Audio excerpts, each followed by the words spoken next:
네, 오늘은 한 가지 질문으로 설교를 시작해 보고 싶습니다. 성도 여러분들께서는 어린 시절이나 또는 교회를 처음 나오면서 성경 구절을 암송한 기억이 있으십니까? 네, 지금 미소를 저에게 다 보내고 있는 거 보니까 다 암송을 하신 것 같습니다. 아마 대부분 이렇게 성경 암송을 했던 기억이 있을 것입니다. 저도 이 설교를 준비하면서 옛 기억들을 조금 더듬어 봤습니다. 그리고 떠오른 기억이 한 게 있었습니다. 그때는 겨울인가 여름인가 수련회였습니다. 아마 초등학교 여름 성경학교였던 것 같습니다. 여름 성경학교를 하면 어떻습니까? 막 뛰고 놀고, 또 그때는 저 어렸으니까 얼마나 신나게 놀았겠습니까? 그러면 점심이 되고 저녁이 되면은 배가 고파지기 시작하는데 여름 성경학교의 밥은 쉽게 지워지지 않더라고요. 뭐를 합니까? 줄을 세워놓고 성경 암송을 시킵니다. 그 성경 암송을 해야지 밥을 먹을 수 있었습니다. 참 그 식사 요절에는 큰 문턱을 넣고 밥을 맛있게 먹었던 그런 기억이 있습니다. 그런데 그렇게 여름 성경학교나 여름 수련회 때 항상 등장했던 성경 구절이 있습니다. 바로 요한복음 3장 16절입니다.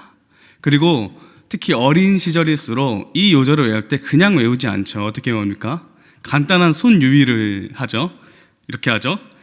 하나님이 세상을 이처럼 사랑하사 독생자를 주셨으니 라고 하면서 이제 쭉 하면서 요한복음 3장 16절 말씀 아멘까지 해야지 이제 그래 밥 먹을 자격이 주어졌다 하면서 밥을 먹었던 기억이 있었습니다. 그때 저는 참 배고픈 몸을 이끌고 생존을 위해서 열심히 이 구절을 외웠던 것 같습니다. 성도 여러분들께서는 어떻습니까? 어린 시절 교회를 다니셨던 분들이라면 수련회 가서 이 요한복음 3장 16절 암송했던 기억은 누구나 다 있을 것입니다. 그리고 성인이 되어서 교회를 다니기 시작한 분들이라도 이 요한복음 3장 16절은 들어보거나 외워보셨을 것입니다. 그렇다면 이 요한복음 3장 16절과 이어지는 요한복음 말씀들을 혹시 깊게 묵상해 보신 적은 있으십니까? 네, 저 역시 이 본문을 그냥 어릴 적부터 많이 접해왔기 때문에 깊게 생각하거나 묵상해 본 적은 없었던 것 같습니다. 마치 그냥 기본적으로 많이 아는 내용이기 때문에 지나갔던 것입니다. 요리로 치자면 라면이나 김치볶음밥처럼 그냥 하면 할 수 있다라고 생각을 했던 것이죠. 그런데 요리도 마찬가지죠. 라면을 정말 맛있게 끓이는 것, 김치볶음밥을 정말 맛있게 하는 것은 생각보다 쉽지 않습니다. 이 요한복음 3장 16절, 저도 이 설교를 준비하면서 이거 다 복음이 드러나 있으니까 할 수 있겠지 했다가 정말 큰 코 다쳤습니다. 그런데 너무나도 그 큰 은혜가 저도 이 설교를 준비하면서 있었습니다. 오늘 이 시간들을 통해서 우리 요한복음 3장 16절과 그 이후의 말씀들을 살펴보면서 우리가 그냥 지나갔던 마치 신앙의 입문자용 말씀이라고 생각했던 이 말씀이 얼마나 깊은 은혜가 있고 또 하나님의 큰 사랑이 있는지를 발견하는 그런 시간 되었으면 좋겠습니다. 자, 그럼 먼저 오늘 제일 처음 구절인 요한복음 3장 16절을 함께 읽어보도록 하겠습니다. 3장 16절입니다. 시작. 하나님이 세상을 이처럼 사랑하사 독생자를 주셨으니 이는 그를 믿는 자마다 멸망하지 않고 영생을 얻게 하려 하심이라. 아멘. 이 구절은 먼저 짚고 넘어갈 것이 있습니다. 바로 이 구절에서 말하는 세상입니다. 오늘 본문에서 말하는 세상은 온 인류, 곧 인류를 말합니다. 그러나 이 인류에는 지금 어떤 상태에 놓여져 있습니까? 하나님께서 창조하신 최초의 인간 아담이 범죄함으로 말미암아서 타락하였습니다. 그리고 그로 인해 비참함의 처지에 놓여 있는 상태가 이 세상, 곧 인류입니다. 우리의 표준교류인 웨스터민스터 소요리 문답에서 이 타락한 인간이 놓인 비참에 대해서 이렇게 말하고 있습니다. 모든 인류는 타락함으로 말미암아 하나님과 교제가 끊어졌고 하나님의 진노와 저주 아래 있으며 그로 말미암아 이 세상에서 온갖 비참함을 겪다가 결국 죽음에 이르고 영원히 지옥의 고통에 떨어집니다. 네. 인류의 타락은 단순하게 신분이 바뀐 것이 아닙니다. 이로 인해 타락으로 인한 그 비참함이 우리를 엄습합니다. 그 비참함은 결코 가볍지 않습니다. 하나님과의 교제가 끊어지고 하나님의 진노와 저주 아래 살게 되었으며 육체의 죽음 이후에도 지옥 속에서 영원한 고통 가운데 살게 된 것입니다. 그러나 하나님께서는 이러한 비참함 가운데 있는 이 세상 곧 하나님의 나라의 백성들을 내버려 두시지 않으셨습니다. 당신의 사랑의 확증으로 독생자 예수 그리스도를 우리에게 주셨습니다. 하나님의 보내심을 받는 우리 주 예수 그리스도께서는 우리의 모든 죄를 대신하여 십자가 형벌을 받으셨으며 죄로 인한 사망의 권세를 이기고 부활하셨습니다. 그리고 이를 믿는 자들에게는 예수 그리스도의 의를 힘입어 의롭다 칭함을 얻게 된 것입니다. 네, 맞습니다. 이 요한복음 3장 16절은 우리를 구원에 이르게 하시는 하나님의 놀라운 그 구원의 소식, 곧 복음의 정수가 담긴 바로 구절입니다. 만약 성경 전체를 정말로 한 구절로만 요약을 하라고 하면 저는 이 구절을 말할 것 같습니다. 성도 여러분께서도 이렇게 생각하십니까? 네, 많은 성경 구절이 이 땅을 향한 하나님의 구원의 계획을 이야기하고 있습니다. 그러나 참 이 요한복음 3장 16절만큼 군더더기 없이 깔끔하게 정리한 구절은 없는 것 같습니다. 그렇기 때문에 우리는 이 본문을 가장 기초적으로 공부하고 암송하는 것입니다. 그런데 이 말씀이 그냥 어린아이들과 그리고 이제 하나님을 믿으려고 하는 그 초신자들에게만 필요한 말씀입니까? 아닙니다. 이 말씀은 단순하게 우리의 신앙의 기초를 다지기 위한, 아까도 말했듯이 기독교 입문자용 말씀으로만 국한해서 우리가 사용해서는 안 됩니다. 더 나아가 주님을 간절히 소망하는 자들을 위한 위로의 말씀으로 우리는 끊임없이 이 말씀을 묵상해야 합니다. 이를 알기 위해서 16절 이후의 말씀을 조금 더 살펴보도록 하겠습니다. 요한복음 3장 17절에서 21절의 말씀을 보면 두 부류의 사람들을 대조하고 있습니다. 바로 아들, 그 아들, 곧 예수 그리스도를 믿는 자들과 믿지 않는 자들입니다. 믿는 자들에 대한 설명은 너무나도 간단합니다. 요한복음 3장 18절 상반부에 이렇게 기록하고 있습니다. 그를 믿는 자는 심판을 받지 아니하는 것이요 라고 말입니다. 반면에 18절 하반부에서 20절까지는 믿지 아니하는 자들에 대해서 설명하는데 믿는 자를 설명하는 것에 비해서 조금 더 길게 설명하고 있는 것을 볼 수 있습니다. 18절 하반부에 뭐라고 기록하고 있습니까? 새벽녘의 말씀을 제가 준비했는데요. 제가 읽어보도록 하겠습니다. 믿지 않는 사람은 이미 심판을 받았다. 그것은 하나님의 독생자의 이름을 믿지 않았기 때문이다. 네, 예수님께서는 믿지 않는 사람은 이미 그 자체로 심판에 놓인 자들이라고 말합니다. 사실 예수 그리스도를 믿지 않는다는 것은 무엇을 의미합니까? 죄로 인한 그 비참함에 계속 머물러 있는 것을 말합니다. 그렇기 때문에 영생을 주시는 예수님을 믿지 않는 것은 곧 자기 스스로 사망의 그늘 아래 들어간 것과 같습니다. 그런데 그들은 왜 여전히 그 사망의 그늘 안에 머물러 있는 것입니까? 그들의 구원자이신 예수 그리스도를 알아보지 못해서입니까? 아닙니다. 19절은 이렇게 기록하고 있습니다. 심판을 받았다고 하는 것은 빛이 세상에 들어왔지만 사람들이 자기들의 행위가 악함으로 빛보다 어둠을 더 좋아하였다는 것을 뜻한다. 네, 예수님께서는 분명하게 말씀하셨습니다. 하나님께서 보내신 독생자를 믿지 않는 자들은 빛보다 어둠을 더 좋아한다고 말입니다. 이 말은 무엇입니까? 그들이 단순하게 빛이신 예수 그리스도를 알아보지 못해서 빛으로 나아오지 않는 것이 아니라 어둠을 더 좋아해서라고 말합니다.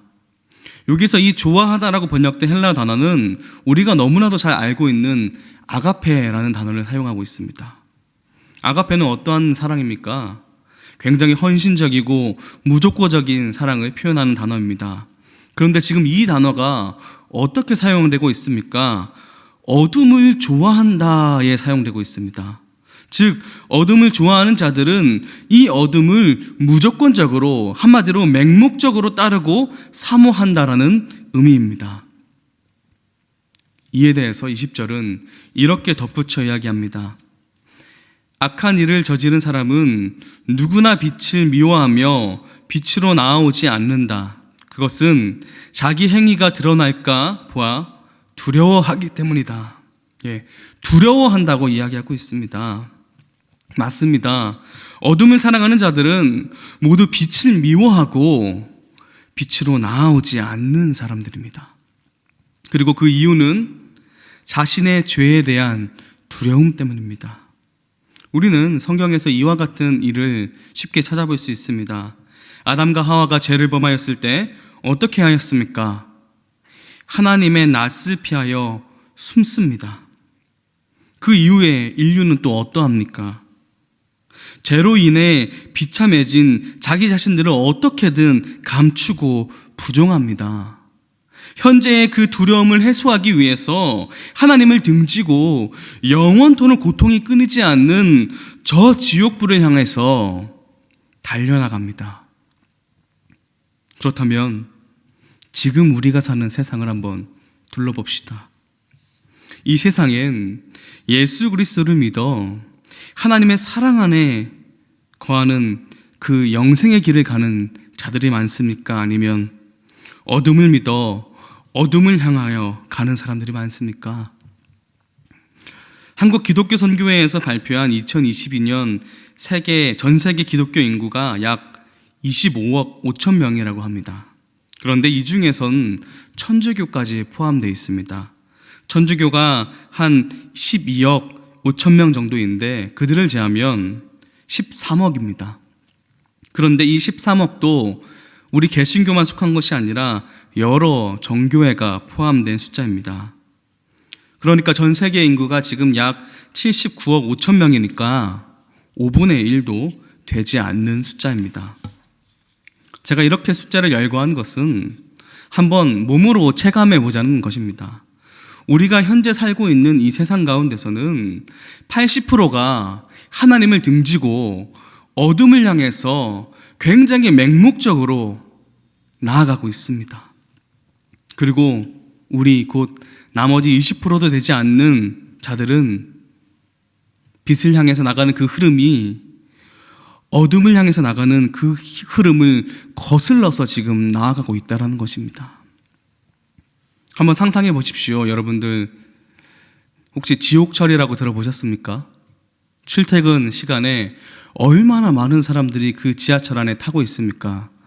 저는 많이 경험해 본 적은 없지만 언젠가 그 예비군 훈련을 수원으로 가던 날에 3일 동안 갔는데 정말 미어찬 곳에서 바깥으로 나가는 것이 힘들었습니다.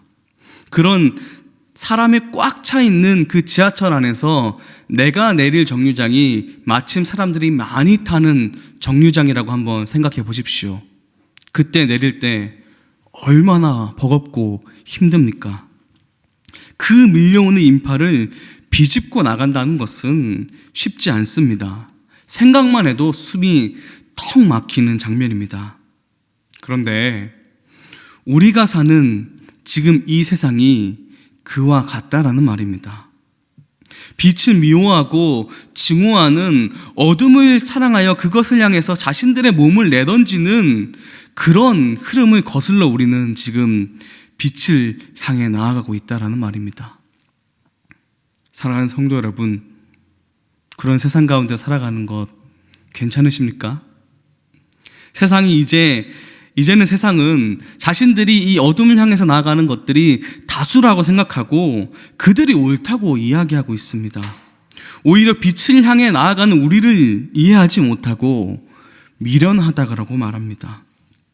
하나님을 향한 우리의 찬양과 기도를 보면서 광신도라고 매도합니다. 여러분, 정말 괜찮으십니까? 저는 때론 안 괜찮을 때가 있습니다. 때로는 제가 가는 길이 초라해 보여서 한눈 팔 때도 있습니다. 때로는 내가 가는 길이 정말로 옳은 길인가, 잘 가고 있는가, 좀 더 옳은 길이라면 무던하게 가야 되는 거 아닌가 라고 하며 두려워하기도 합니다. 그리고 때로는 하나님을 원망하기도 합니다. 네, 저도 때때로 어둠의 그 거센 흐름 가운데서 거슬러 올라가는 것이 벅찼습니다. 어둠의 물결은 어찌나 내 자신의 연약한 곳을 비집고 잘 들어오는지 가끔 포기하고 싶을 때도 있었습니다.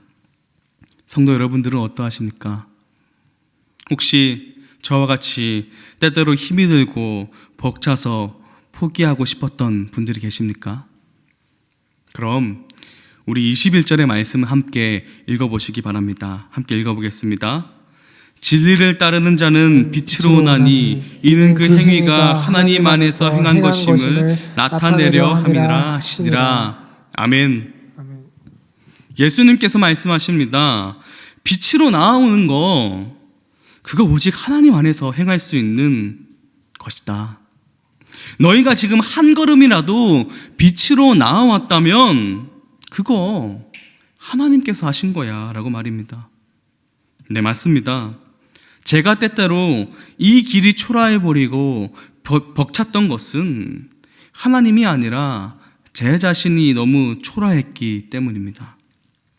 나의 행위로 빛으로 나아가려고 했더니 힘들었던 것입니다. 그러나 예수님께서는 이렇게 말씀하십니다. 하나님이 하시는 것이라고 말입니다. 하나님께서 너희를 빛으로 나아오게끔 만드신다고 말입니다. 그럼 우리가 해야 할 것은 무엇입니까? 우리를 멸망하지 않고 영생을 얻게 하기 위해서 우리에게 보내심을 받은 예수 그리스도를 믿는 것입니다. 우리가 예수님을 믿는다면 하나님께서는 우리를 빛으로 나아가게 하실 것입니다. 말씀을 마무리하려고 합니다. 저는 이번 설교를 준비하고 요한복음 3장 16절 이후의 말씀들을 살펴보면서 16절 말씀이 새로운 감동으로, 은혜로 다가왔습니다. 그저 어린 시절에 신앙의 입문용 말씀이라고 여겼던 이 말씀이 저에게 이렇게 다가왔습니다.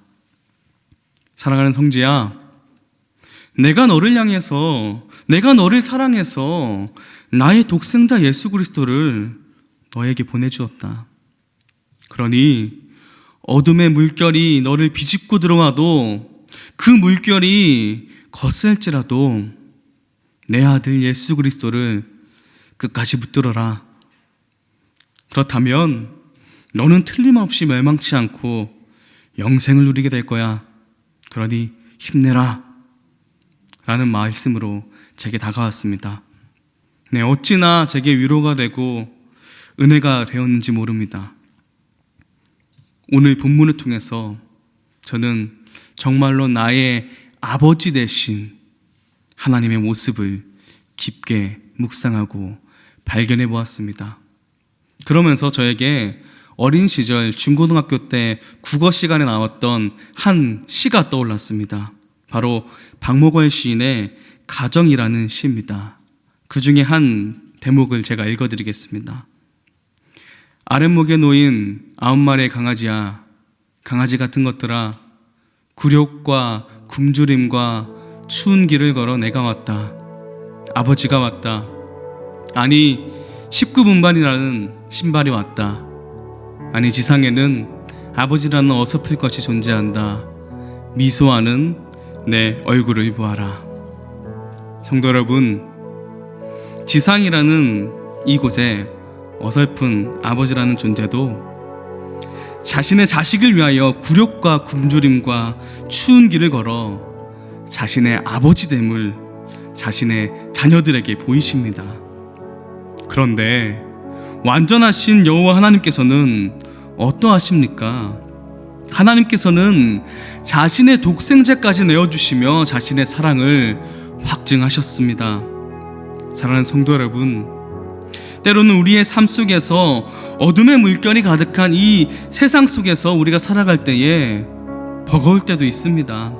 그러나 그 물결을 거슬러 빛으로 향하는 것을 우리 포기하지 맙시다. 끝까지 다시 오실 예수 그리스도를 소망하여 믿음을 간구합시다. 우리의 영생을 주신 주님을 사모하는 마음을 우리의 삶 속에서 끊임없이 찬양 올려드립시다. 그때에 하나님께서 우리를 이끄사 빛으로 나아가게 하실 것입니다. 그것을 우리는 확인하게 될 것입니다. 이 시간 이를 기억하면서 함께 찬양하길 원합니다. 주님을 사모하는 마음을 모아서 우리 함께 한 목소리로 주님을 찬양하기 원합니다. 함께 찬양하시겠습니다.